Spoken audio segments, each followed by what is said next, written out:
This show is part of the Deluxe Edition Network. To find the other great shows on the network, head over to thedeluxeeditionnetwork.com. Hold on, stop. Welcome back to the Shit Show 2.0. Okay, Boomer. Damn millennials. Wow. Did not know that. Even flirters who are obviously mentally ill. You want to be my wife? Oh, this is gonna go downhill real quick. What is going on? And welcome to Take on the World with Nathan Blake. and Lexi. and Mike D. I'm going to do some little housekeeping in front. Just want to let everybody know, if you haven't able to read my shirt, we are on the Deluxe Edition Network. Really? Yes, we are. So check out all the great podcasts on deluxeedition.com. That's what I was doing. I was going to deluxeedition.com. I know you I were. was also scrolling on my phone to look at the podcast. Okay.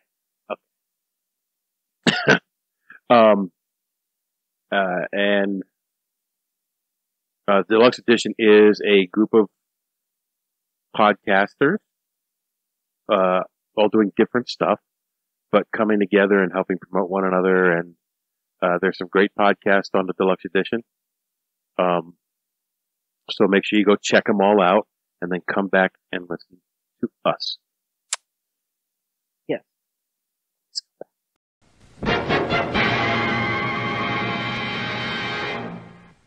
On the TheDen Network, every month they have a Spotlight podcast, and this month it is Flet Lives. And this podcast does movie reviews. He does some watch-alongs. Yep. So check them out.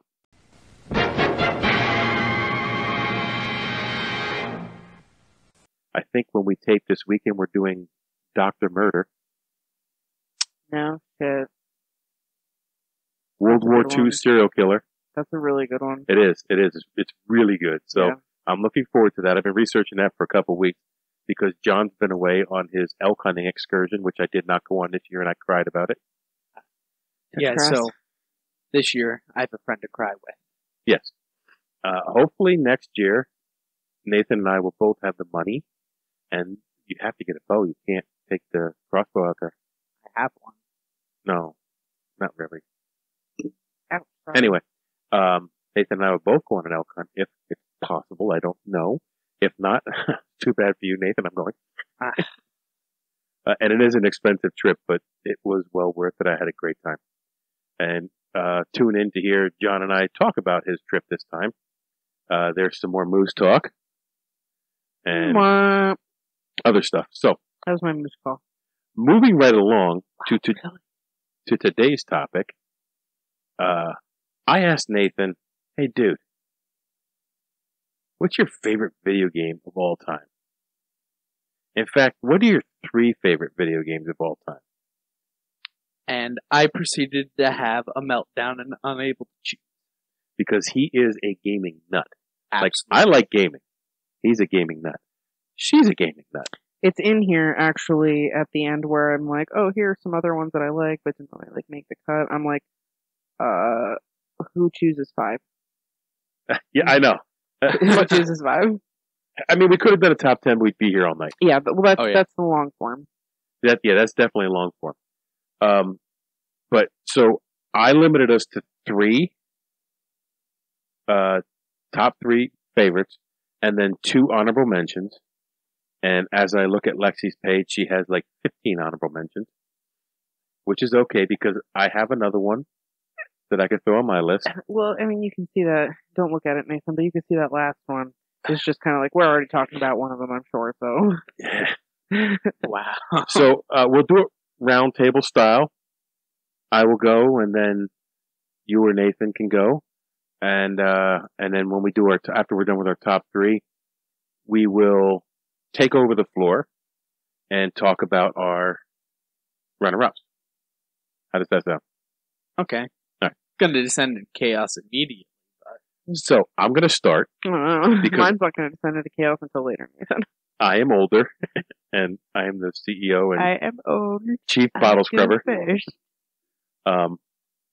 Let's talk about what we're drinking. I am drinking just a regular old Yingling lager. Nathan? Mountain Dew Voltage. Okay, Lexi. I have a Trogs Dreamweaver. How do you like that? I love this. I love the wheat beer from them. I love the wheat beer. I love wheat beer. I'm probably going to grab a couple Mad Elves too, even though Christmas beers aren't my thing. I kind of do like Mad Elf. I don't. I had really, a whole case of it, but it sat in the refrigerator for quite some time. That's why. I don't really remember liking it when I tried it, so I'll have to try it again and have a new decision.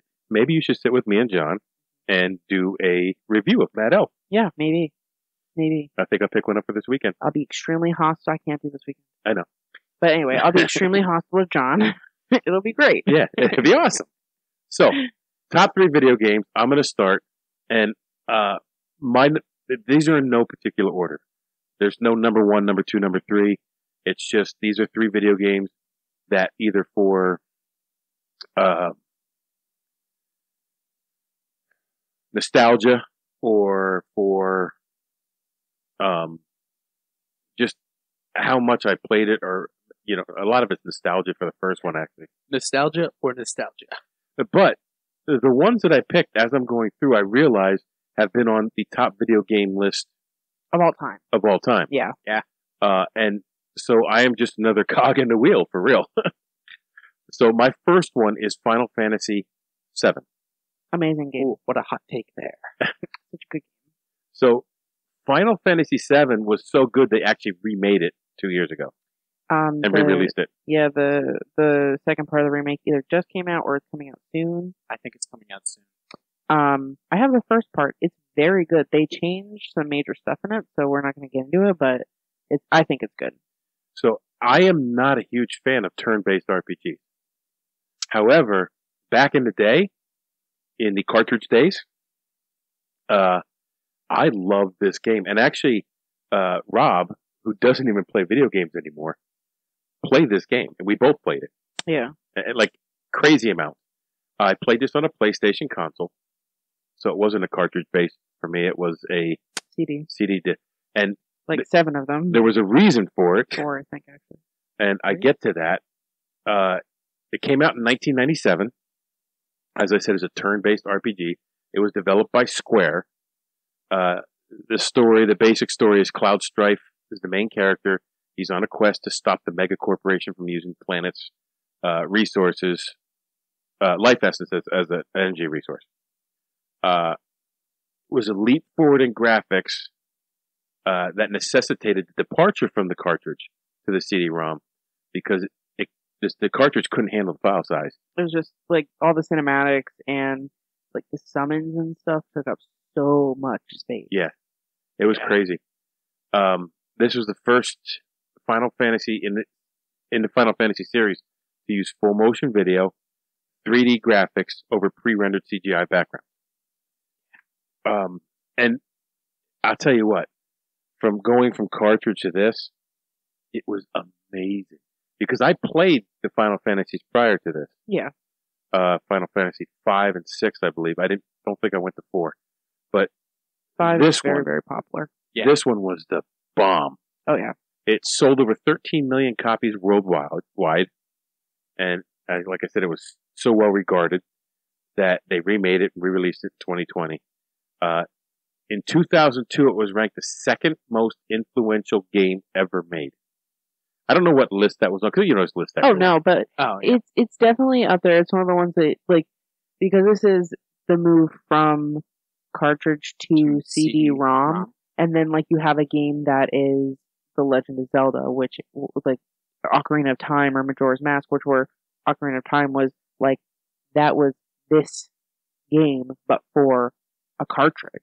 Yeah. Like, they didn't realize that they could make a game like this before.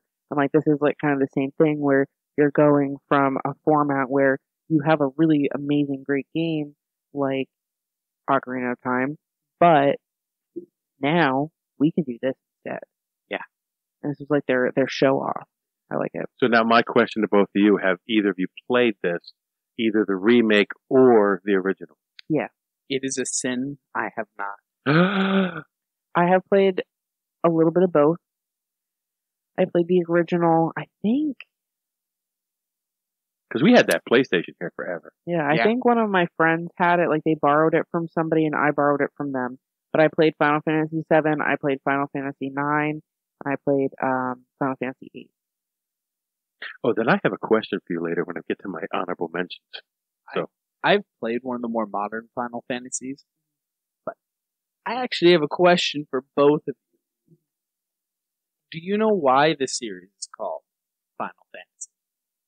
It was. I do, but I'm going to let you tell the story because you seem so happy.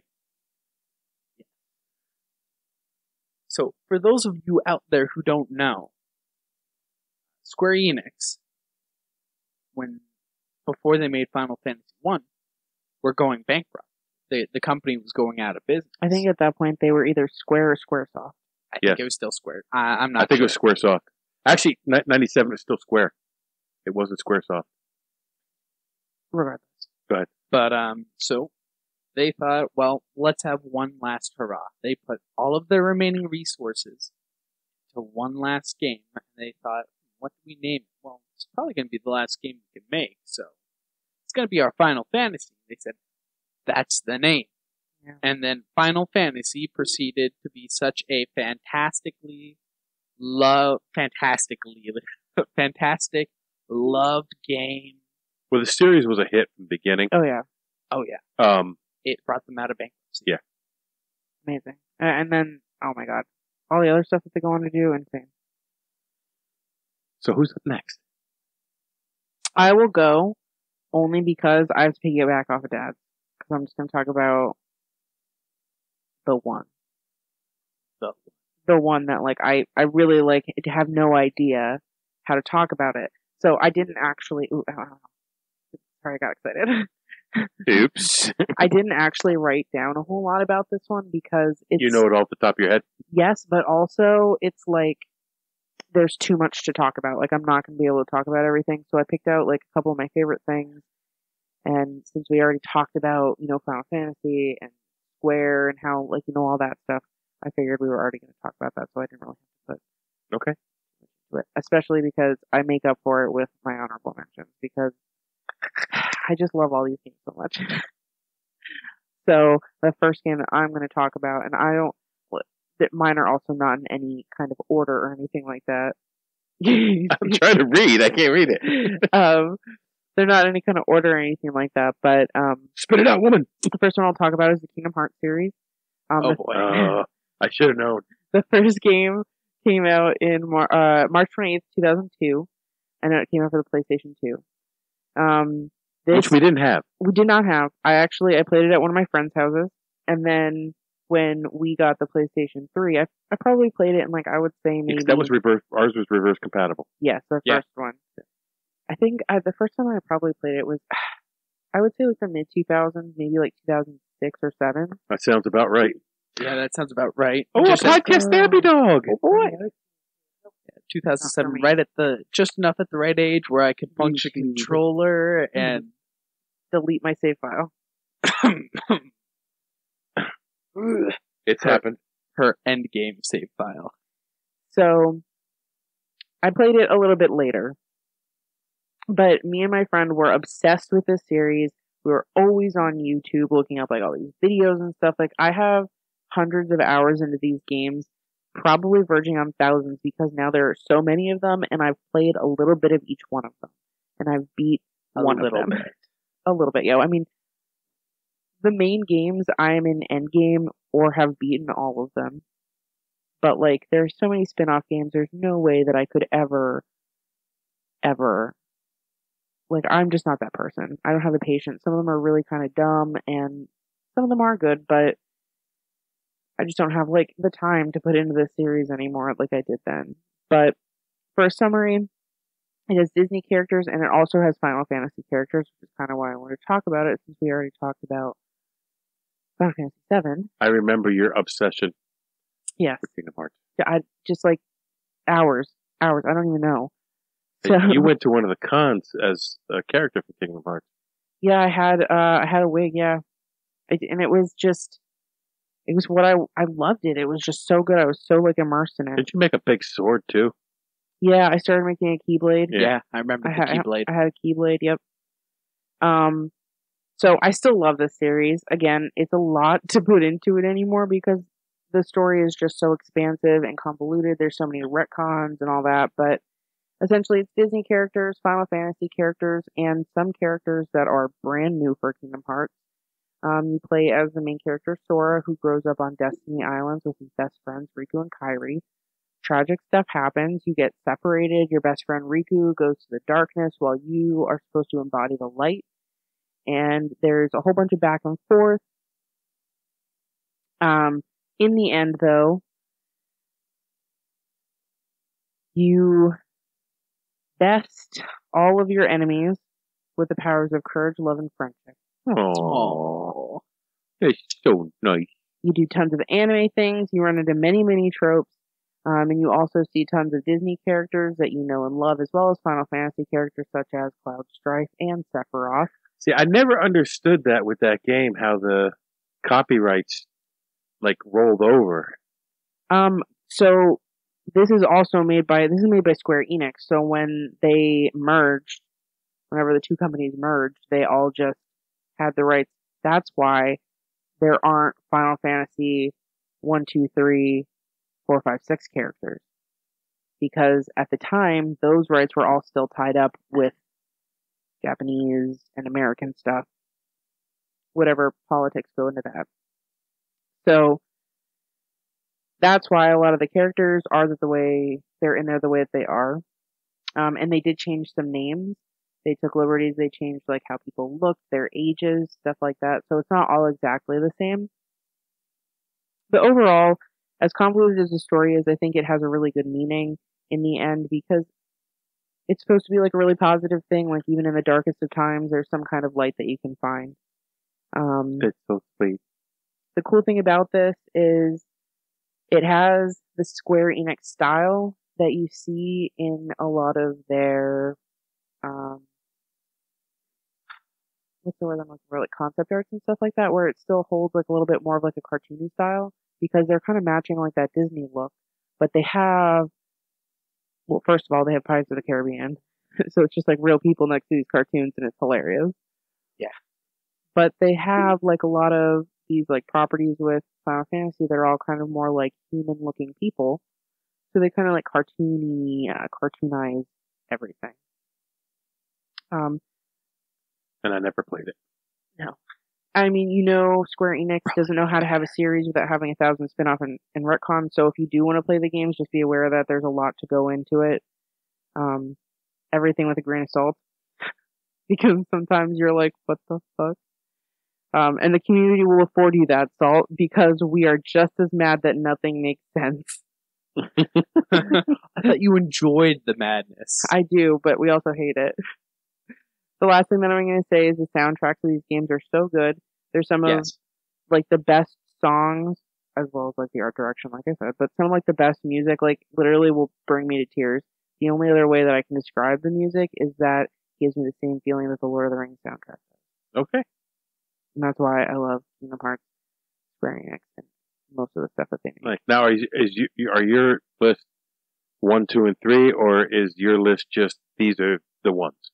They're just like these are the ones. Like they don't really have like an order or anything like that. Like I said, I just talked about Kingdom Hearts to piggyback off of the Square Enix since we were already talking about it, and I know that I didn't have a whole lot written. Are yours 1, 2, and 3, or are these just the ones? My first 3 are the 3 in no order, but they're the 3, and my last ones are the honorable mentions. Yeah. Okay. So what do you got up first?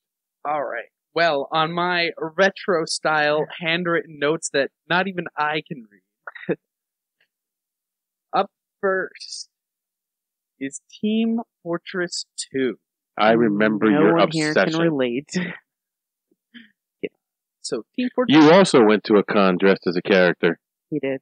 Yeah. Did you were the medic. Oh yeah. Did I go to a con dressed as the medic? No, it was Halloween. Oh, it's Halloween, but I thought you wore it someplace else. Yeah, you did. I probably wore it 100 places. Actually, up in that closet up there when I was putting still there. It's that your gun is still there. I know it's or whatever it is. The phone thing. For years, I wanted to remake it. It's just. I think it's like 2 glue things came apart. That's it. Yeah, I'm pretty sure too. But so Team Fortress 2, developed by Valve Game Studios. Valve. Team Fortress 3. With a development team that has fluctuated greatly, constantly over the years because of the way Valve works. For those of you who don't know, they say their desks have wheels. You pick what you want to work on, and you can change that at any time. So, right now, assuming the development team is about 1/2 of a person, the game was released in 2007. Insane. It was released October 10th, 2007. Wow, you got Fallout and Team Fortress 2 on I your birthday. We said the word. Said the word. So Team Fortress 2. I failed to look up how much it was. That was one of the points I wanted to get. It was originally a pay-to-play game, like any other game, but in June 2011, it became fully free-to-play. Oh, you mean I could play this? Yes, you can play it Anyone for can free. play it right now. Right now. I don't So recommend it. what kind of game is it? What style? It is a first-person shooter with varying team-oriented and co-op game modes. Well, one co-op game mode, but the rest are team-oriented. And according to the the official Team Fortress 2 website, it is America's #1 war-themed hat simulator. War-themed hat simulator? Yes. Because it has so many war-themed hats in it Yes, so, that look real? well, maybe not real. I'm so confused. What makes it a war-themed hat simulator? Because in addition to the actual game, there's also... The research makes it a worth hat simulator. The research. There is collecting cosmetics. So different hats, medals, outfits, and all. That is like a whole second part of the game. For a while, when I started playing, I thought that having a cool looking hat made you good at the game. Let me tell you what, it doesn't. Are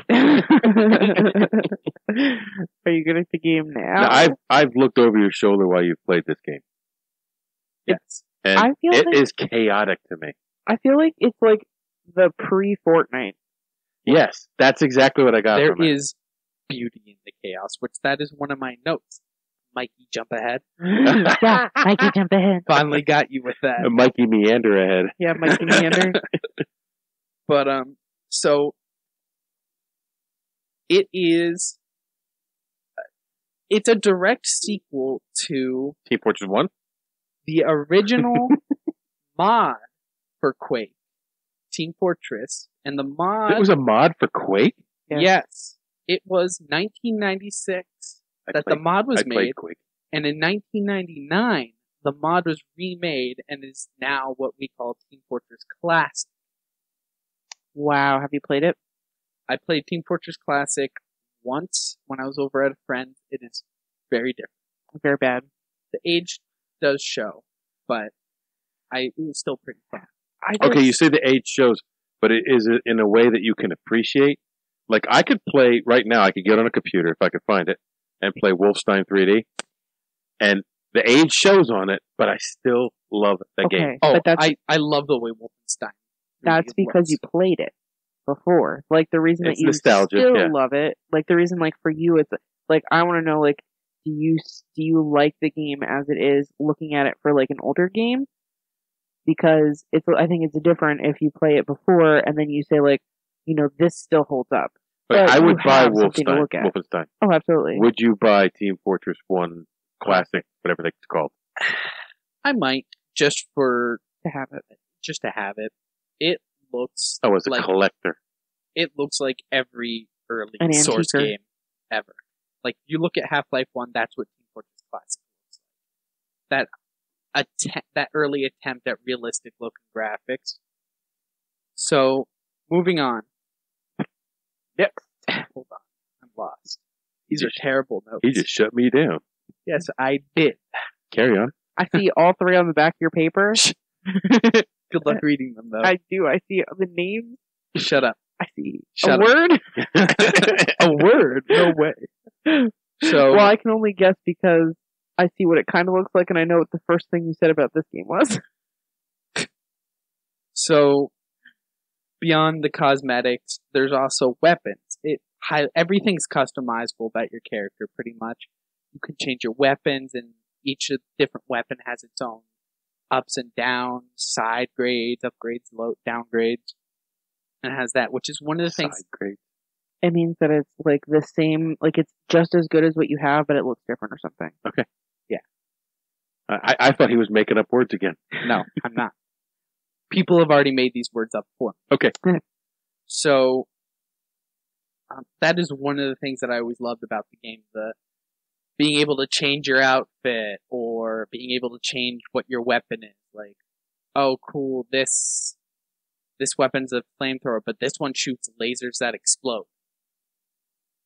That's a side grade? No, that Is it an upgrade?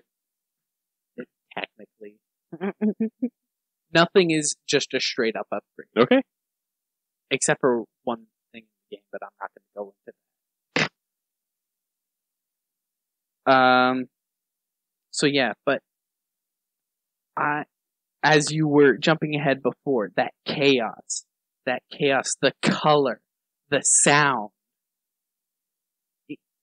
it's just, it makes the game special. Like, all of the different sounds, when you get used to the game, they all mean something.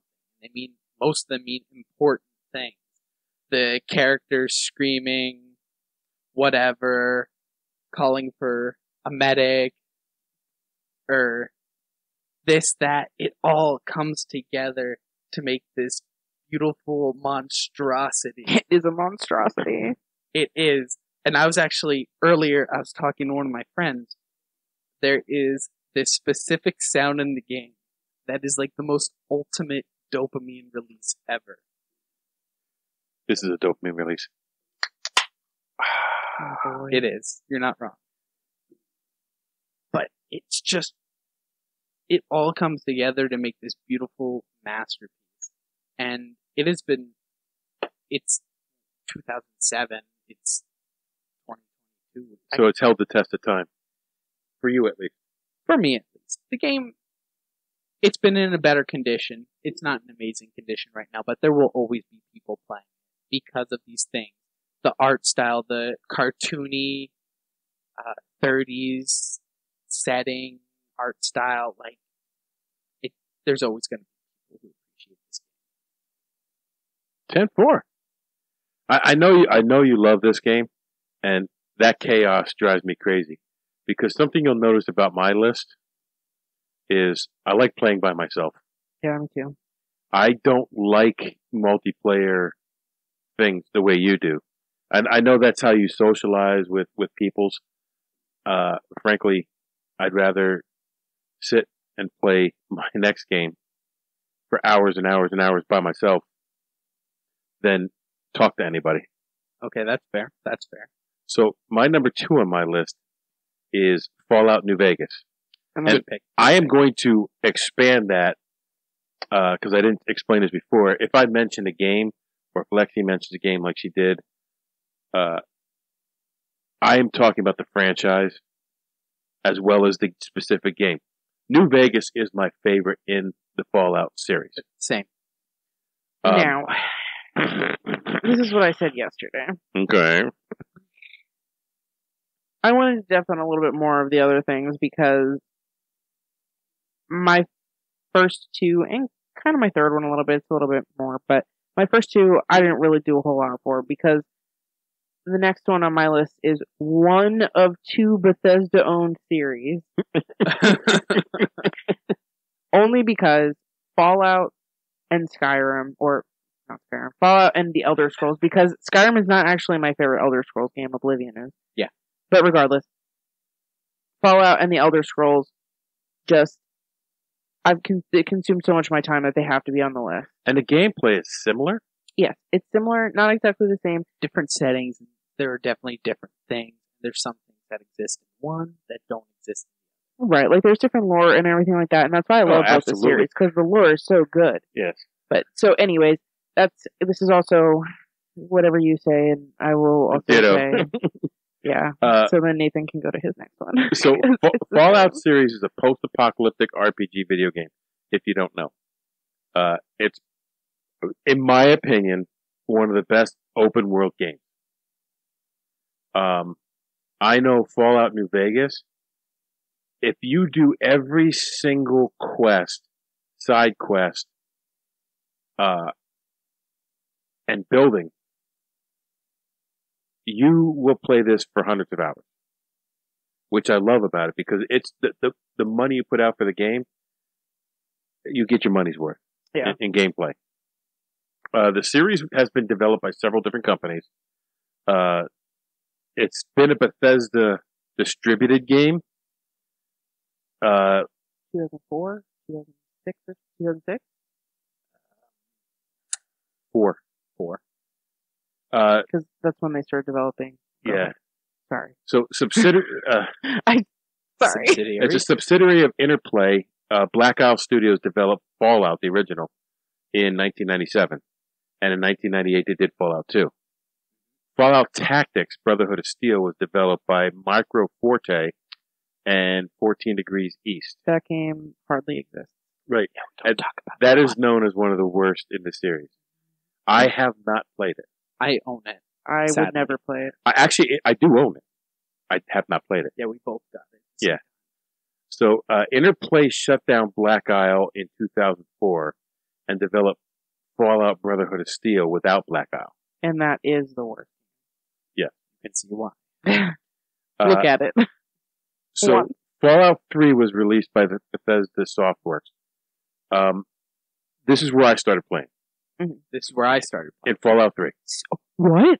We all in the same house started playing Fallout 3 at the same time? No way. I loved this game. So good. In 2010, Fallout New Vegas was developed by Obsidian Entertainment. And it was followed by Fallout 4 in 2015. New Vegas and Obsidian, just, I think, it's glitchy. There's glitchy parts of it, but I love the setting. It was made in like 10 months. It was made in 10 months. Like, literally, Bethesda was like, if you want to make a game for us, I guess you can, but you only have 10 months and that's it. And if you do anything else, we're not publishing your game. And Obsidian was like, I'm going to make Fallout New Vegas. Hold my beer. Yeah. And they did. And it is very glitchy. There are certain mods that there are no bugs or glitches. Well, one of the things I like about it is the fact that there's mods. Yeah. And there are mods that stabilize it. Yeah. And, I mean, in some regard, like, I don't expect Bethesda to go back and fix a game that they didn't even really make. Right. So, like, I see why there's not, like, an update or something that's gonna fix, you know, the fucking sound blaring in my ear for no fucking reason all of a sudden as my Pip-Boy crashes. Or getting stuck in a mountain.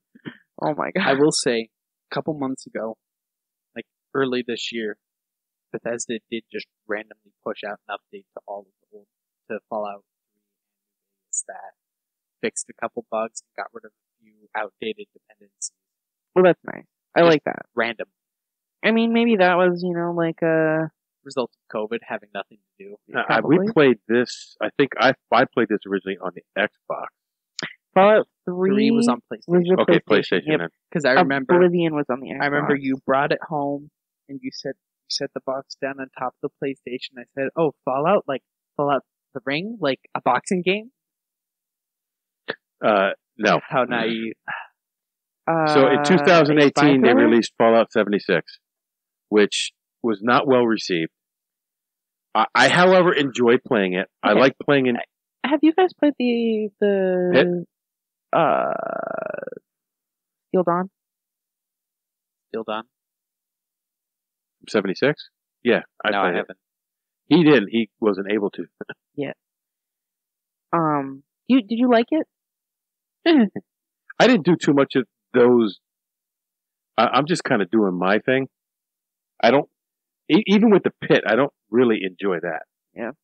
I was just curious because I listened to a review a little while ago that was just like, this is such garbage. Why would Bethesda put this out? They retconned so much shit with this.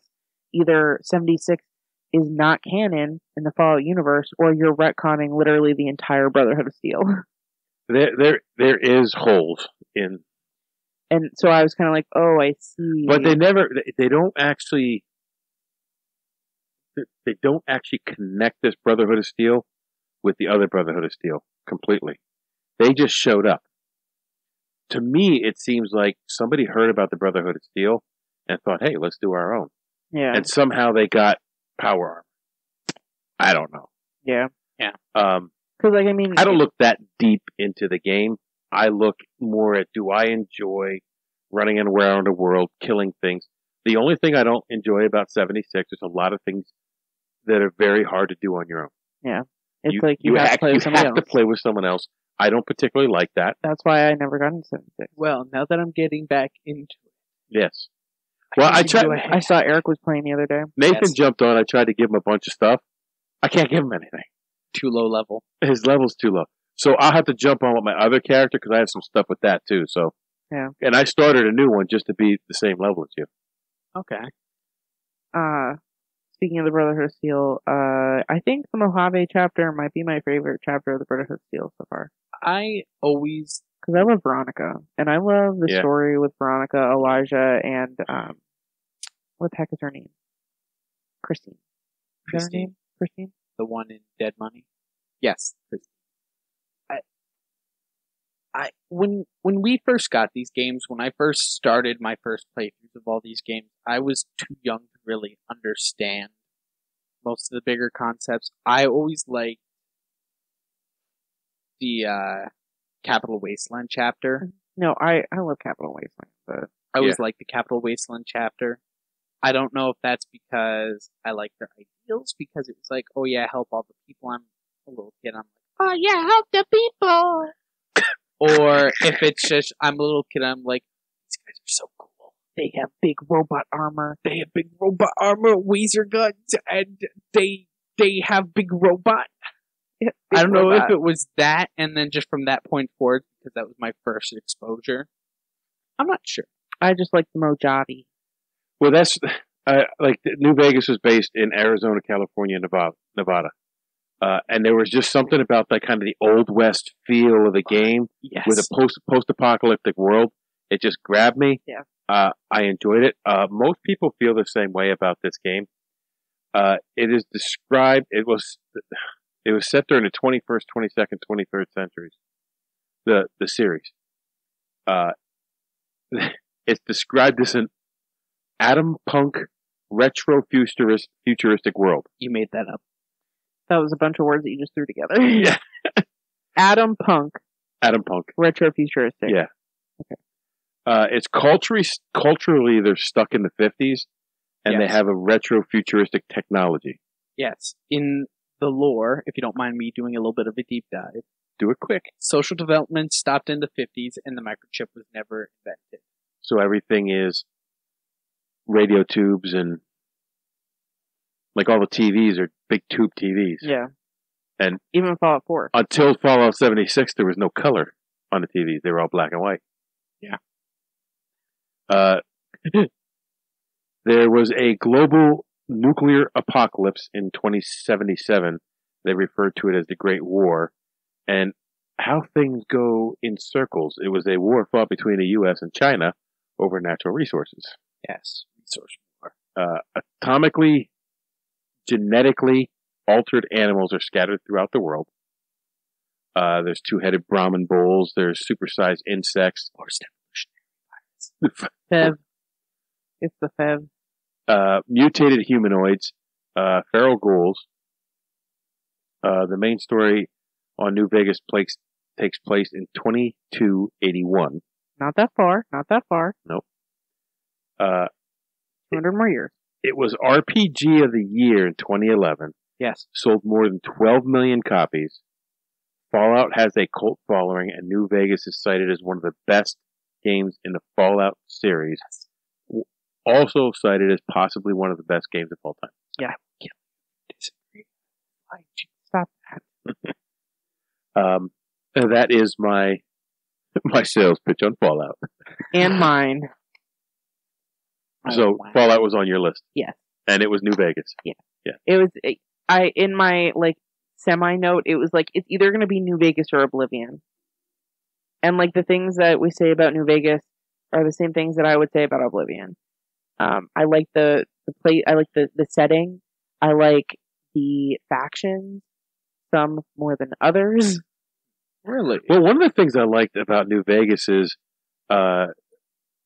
you could get a reputation. Yes. I love that. That was one of the big things with New Vegas is they really developed that and they made it real. It was like a choose your own story type thing. And you could go through an entire playthrough with maybe not even really running into some of them. Yeah. If you didn't want to. Right. If you don't do every single quest, You don't run into you won't everybody. run into some people. Yeah. And the game Especially lets you that, know that Star at the Cap. end. That StarCap quest, that one was a... Yeah. Bitch. Except for me, who always ran around with the 10 luck characters like every other one. By the end of my The run, I had StarCap. 500 StarCap. Right. Anyway.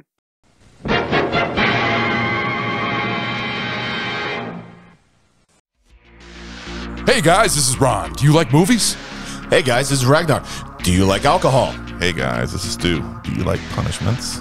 Hey guys, this is Chase. You want to hear me get alcohol poisoning? Hey guys, this is Lenny. Ever wonder what a spicy boner is? If so, come on down to Barrel Age Flicks and give us a listen.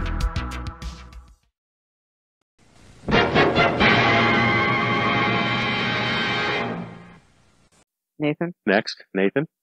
Yeah, hold on. Let me decipher the ancient glyphs from 2 hours ago. 2 hours? Oh. More than 2 hours. Alright, so once again, no particular order. Just top 3. Okay. Minecraft. Ugh. I played this a little bit. I played it a lot, but it definitely isn't like one of my favorites of all time. Probably my most played game of all time. Probably have thousands. Probably. But, so, Minecraft. Developed by the Swedish game developer Mojang. I've heard it pronounced many Mojang? different ways. Mojang. I don't know. Mojang. I say Mojang. I say Mojang too. Mr. Mojangles? But it is now owned by the monster that is Microsoft.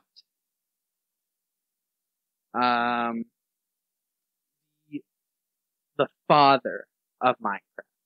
Notch Pearson. Microsoft is trying to remove from like the history of the game because of, I'm not going to go into detail, but because of his political views. Oh, we don't do politics. I know, I'm just saying. So, they're trying to remove all mentions of him. Actually, they already have removed all mentions of him from the game. So, Minecraft, for those of you who have been living under a rock, is a sandbox survival adventure. It is all blocks, and no surprise, you mine and you craft, build, You do. explore, you cry because the dog you tamed just walked into your campfire and burned to death. It's true. Jesus. It's very true. Fell into the lava pit that you were trying to get diamonds from because he just couldn't fucking sit. Yeah. So, It's the way it be sometimes.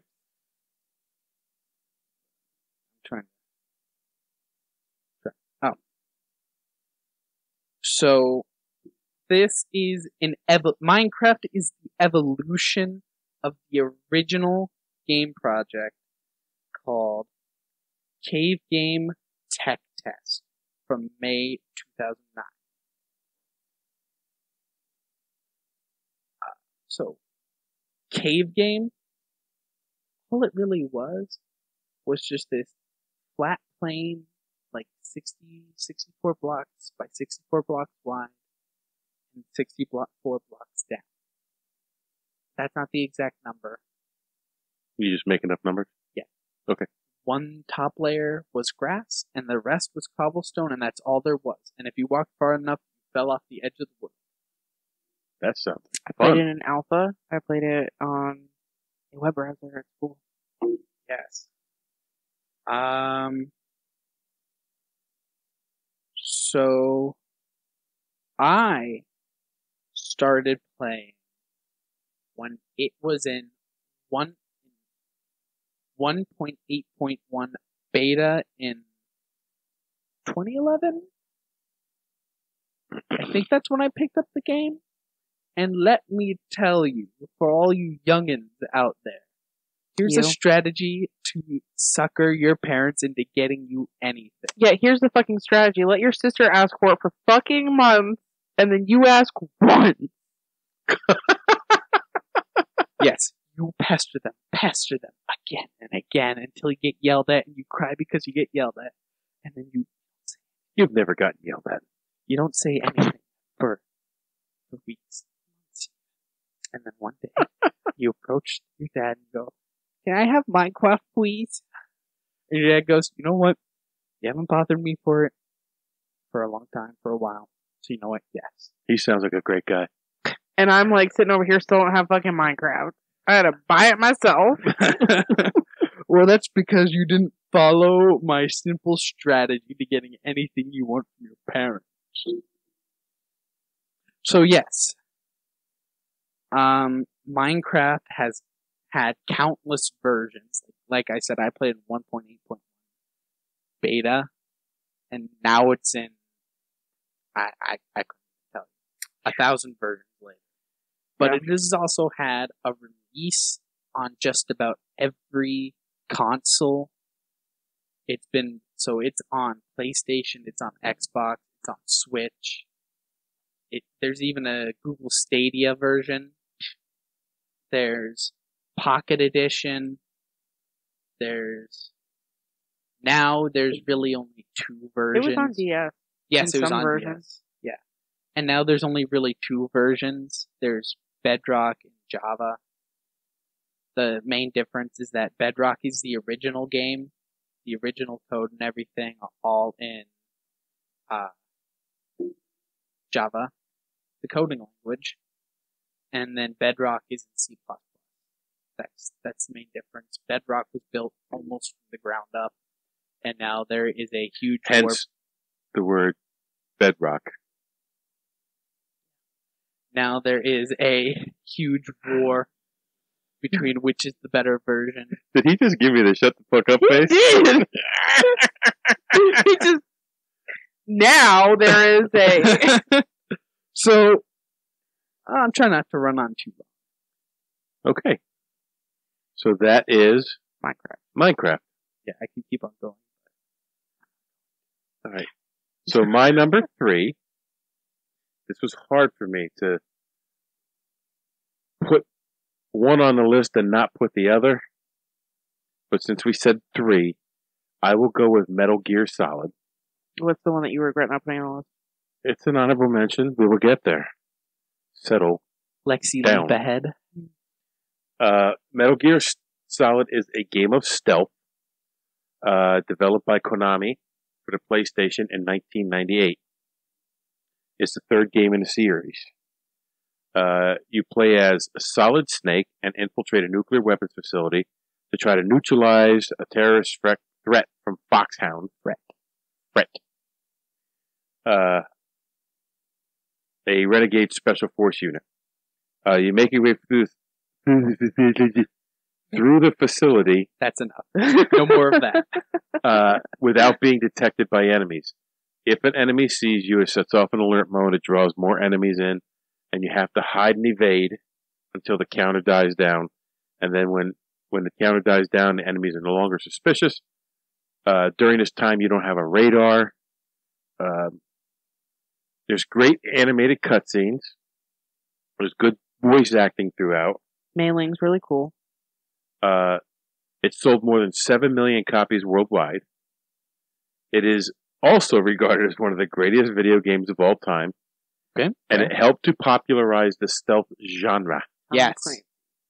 I love this game because there's all kinds of gadgets. I love it because you're a sniper in it, which I'm a sniper guy Yes. in games. You have a codec, which is how you communicate with your handler.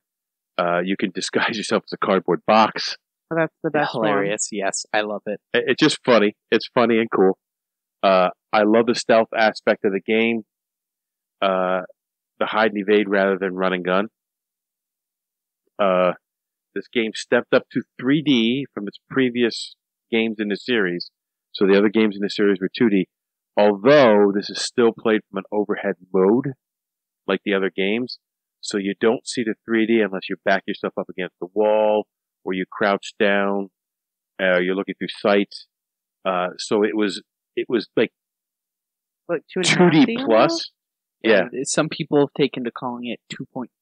Yeah. So that is my number 3. But I played this game for hours. Oh yeah, I've played through this game like 5 or 6 times. I've definitely watched hours of videos about it. So bad. Well, you did sit and watch me play this. Yes. I don't think you did. I don't think you had it anymore. And I don't remember what console I played this on. Oh golly gee, was it on It was on disc. Saturn? No. Or no, it would have been on PlayStation. Yeah, I think it was PlayStation. Probably, yeah. I love playing this game. This is the game that got me into sniper mode. So when I play other shooter games, I love finding a sniper's nest and just taking people out. So that's my number 3. Okay. Alejandra? My number 3 is SpongeBob SquarePants Battle for Bikini Bottom. Really? Yes. You don't understand. Oh, is this a serious one? Yes. You don't understand. No, I don't. I never played it. It released originally October 29th, 2003. During the best month ever. October. How is Spyro not your number 3? It's on my games I love that did not make the list because who only picks 5 games that are their favorite. Okay. Take 4. Spelled out Crash. both letters. It's a title. So this game is my favorite action platformer, and it's the only one that I'm good at. It is the first and I think only game that I've ever gotten a platinum trophy on for PlayStation, because it just recently re-released on the PlayStation 4. But Nathan and I played this for eons. Yeah. Eons on the original Xbox, I think. Well, On you original both really Xbox. into SpongeBob, period. Yes, I love SpongeBob. Original Xbox and the GameCube when the Xbox stopped working. Mhm. Yep, we had, and then I waited until And then? they re-released it. So, and I fully finished the game 100% to the best of my ability, probably around 4 times. Which is insane for me because I don't sit and do anything for that long. Yeah. So when I say like some of these games, like I don't know how many hours I have into SpongeBob, it's probably 100 or so. But like when I say some of these games I have like hundreds or thousands of hours in, that's like so insane for me because I just don't do that anymore.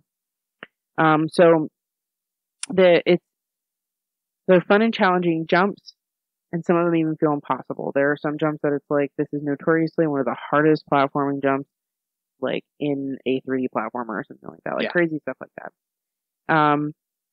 So the synopsis of the game is that Plankton creates a robot army to steal a Krabby Patty secret formula and rule Bikini Bottom or something. He accidentally makes all the robots disobedient, and they throw him out and start overrunning the town. You can play as SpongeBob, Patrick, and Sandy throughout different levels where you are collecting golden spatulas and Patrick's lost socks, as well as shiny things. Is that what they're called? Yes. I think so. That's what I've always called them. To open new areas and levels. You explore downtown Bikini Bottom, Goo Lagoon, Jellyfish Field, the Poseidome, Rock Bottom, the Mermalair, home to one of my least favorite jumping puzzles, Sand Mountain, which is a ski resort that consists of 3 different level slopes, which are all slides. They're fun, but they're a pain in the ass. Oh, I love them. I'm a master. That's what we used to play for hours. Yes, just the slides. Just the slides. Industrial Park, Kelp Forest, the Flying Dutchman's Graveyard, which is a cool level. SpongeBob's Dream, which has different difficult areas where you do platformer slide challenges for spatulas and socks based on like other people's dreams. I am dumbfounded. What, that I love this game so much? Yes. I love this game so much. Are you surprised about me loving this game? No. Not even a little bit. And then you also play in the Chum Bucket Lab for defeating Plankton shit. You watched freaking SpongeBob nonstop. Hours. For literally years But you watched She watched it, and she quoted it constantly. But the two of you together, may I take your hat, sir? Oh my God. And then when Eric would be here, we'd all be fucking doing it. It was ridiculous. It drove your mom crazy. I thought it was funny. Your mom was like, would you guys stop? So, the listed order is the recommended order to play the games in, or to play the levels in, as they do get more difficulty to progress, obviously. Yeah. And then several of them, Industrial Park, the Poseidome, and the Chum Bucket Lab are like boss levels. Yeah. So eventually SpongeBob learns of Plankton's deceit, shocked Pikachu, and defeats him to stop the robot menace this time. I think that's actually the name of the other game. What? Robot Menace. Robot Menace. Or maybe that's one of the signs. Anyway, I thought there was another one. There's There was another a one, bad but one. it's It was a SpongeBob Plankton. the movie, the game, There and was a then Plankton something. there's a Nightmare one.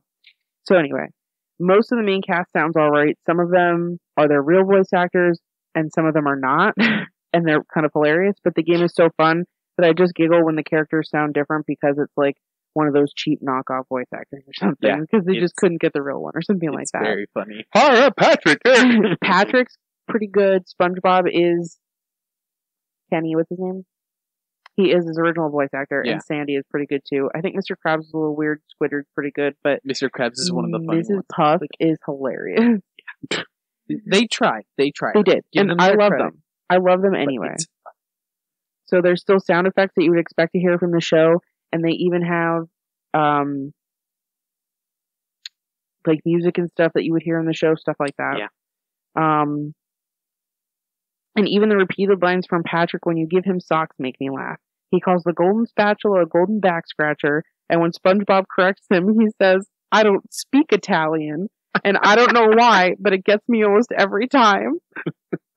The remaster/remake is so good, and although it's not preferred by speedrunners, I can't wait to see what they do with Cosmic Shakeup, which is the new SpongeBob game it's supposed to be coming out this year. What? Why didn't you tell me? Oh, no.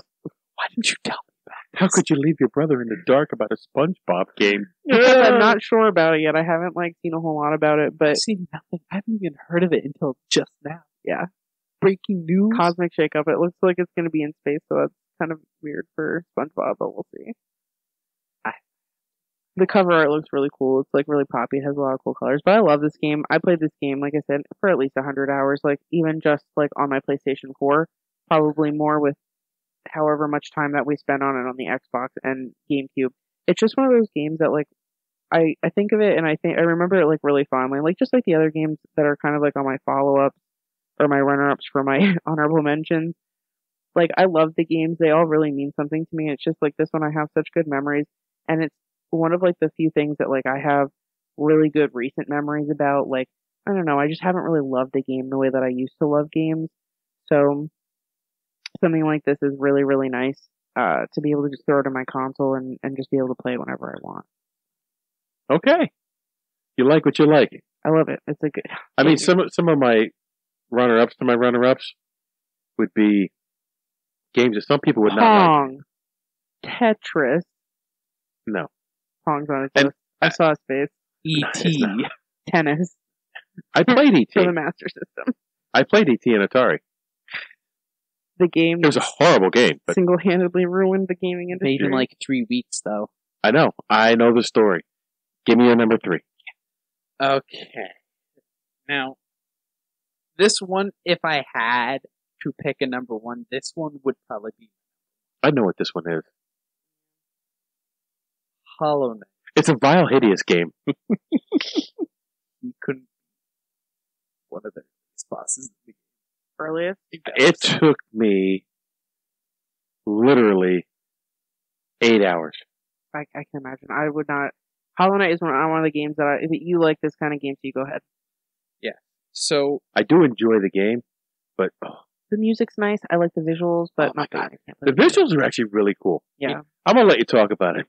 Yeah. My game. So Hollow Knight is the debut game of developer Team Cherry. Well, it's not their debut game. It's their first full game. Bravo. Bravo. Like, really? Their first full game. That's For their first full game? Yeah. Bravo. At least to my knowledge. No, I just bravoed for nothing. It came out. I didn't actually do any research. I just made really this like shit up, game. okay? It came out February 24th, 2017. Now, I did not play it. You skipped Mom's birthday. You didn't get her anything the day before so that you can buy this game. Probably. I did not get this when it came out. In fact, I didn't even know it existed until in the middle of COVID, which is ironic considering what the game is about. Before I get into what the game is about, though, I know, ADHD from my friends is rubbing off on me. From your friends, yes. Yes. Yes, definitely from my friends. So, Hollow Knight is a single-player Metroidvania with roguelike. I hate all of those things. I love those things. And he does not enjoy the Metroid. No. Not at all. No, but you like... But I do, I will say I enjoyed this game. I have it. I will play it some more. But I have to set aside, like, I have to devote myself just to this game. Yeah. For those of you who don't understand anything I just said, Oh my God, he's going to explain it. Metroidvania, long story short, huge world. Hold it. Long story short are not words that ever have come out of Nathan's mouth. No, they come out of his mouth. It's just not true. Now you've interrupted me, so I have to start all over. I know. Remember when you threw up in the hospital? Remember the time I threw up in the hallway? I threw up in the hallway. Anyway, so much for this being the short form. That's what I was just going to say. Yeah. Well, you should have known when you brought me. You should have known when you put me on. I should have known when I picked video games. Well, we could do our runner-ups in another one. We could. That would be a good idea. It's like half her thing. That's why I mean, because I'm sitting here and I'm thinking of other games that I've put many hours into that I enjoyed playing that I did not even put on my list. So maybe we do a part 2. We talk about our runner-ups, and then we can kind of say a little bit something, like not a lot, but like a little bit. You know what I mean? Because I saw what your next one is, and it's on my runner-up list. The original? Not the original, but like the series as a whole, because it's most of them. Yeah.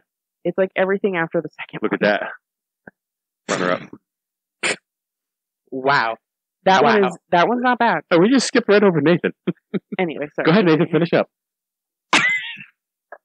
So Metroidvania, long story short, usually big world, you explore it and you gain abilities and then you have to backtrack to areas with new abilities that let you fully explore that area, which is why he doesn't like vision. Because he is OCD, have to do everything in order. I have to. Like, you have to. And once you kill something, you shouldn't have to kill it again. I never want to kill you again. Although, how many times do we have to teach you this lesson, old man? Fallout the 76 is like that too. Yeah. You kill stuff in one area and you go back and there's more. Well, like, even it's the same ones. Like, I just killed you. Even stay dead. Some things in like Oblivion and Skyrim will even respawn and stuff like that. But yeah. What I was going to say is, if you've ever wanted a game to explain what sucks about Metroidvania games, I'm serious. Watch Ego Raptor's videos about Castlevania, about the Castlevania series. Oh, I like Castlevania. Well, he goes over and talks about like why it sucks that you have to like go back all the time, and like how some of the mechanics are kind of okay but not together. Yeah. So continue. Good. And then roguelike is just you can roam as you want. Kind of. That's more Lots of Metroidvania. things shooting at you all the time. Dodge it, run away, hurry up, kill it though. And if you die, you get sent back and you lose progress. See, but you can't roam as you want in that game because if you're not at a certain level, you can't get to the next level. Well, because you Like, need with- that's the Metroidvania. With you need Fallout, the item. I can go to an area that I'm not prepared for. Get ready for the Level-wise. Cazadors, bitch. I just die. Them death claws. So, the story of the game, without spoiling too much, is that you're at the beginning of the game. You're this mysterious warrior returning to your homeland that had this like mind that turned people into like bugs.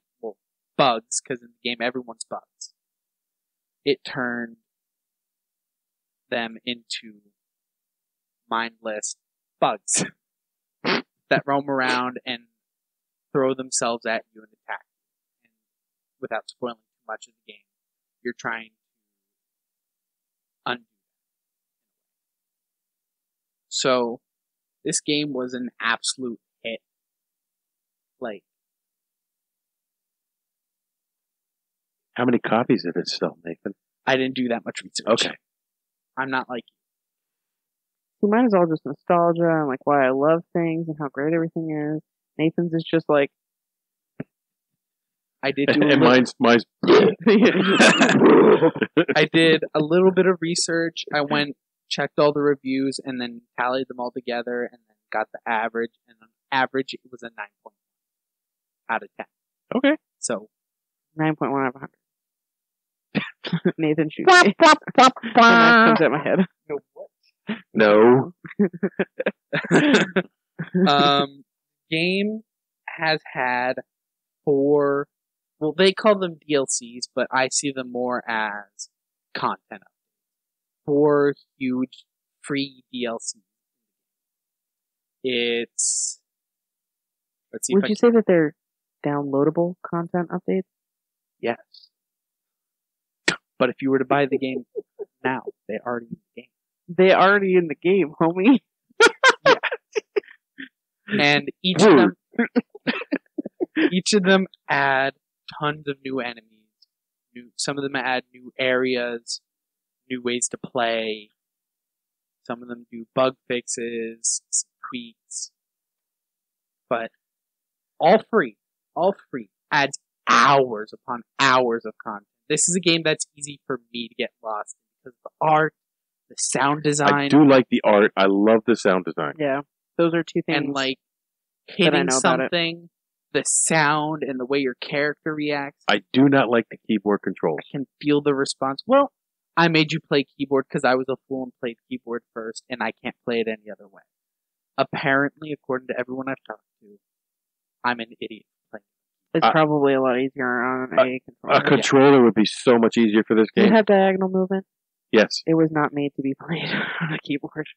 No, like you were saying about some of the impossible jumps on one of your games. Yeah. There are SpongeBob. impossible jumps on this game that I made possible after trying for an hour. They're not impossible. They are.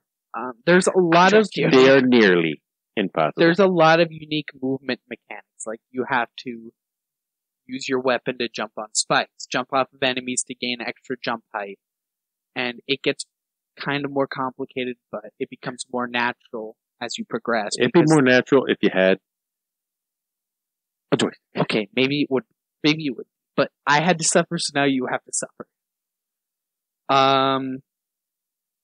And now on my notes, this is the part where it says to brag about everything I've done in the game. In fact, I have. What have you done in the game? I have beaten the entire game without dying a single time. And I can prove it because I have the Steam achievement. I don't even know how you could do that. Like, ridiculous. Painfully. You know, every time that you die, you have to restart. I know. Yes, restart all the way from the very beginning when you fall down. I get it. And it was painful. And you joke about me screaming back at that computer, but that's why. That is why. Because I died to a stupid little teeny one-hit fly. Dude, you were in the hospital when I started playing. Yeah. Yes. And I played it so you could watch it because I know you love the game.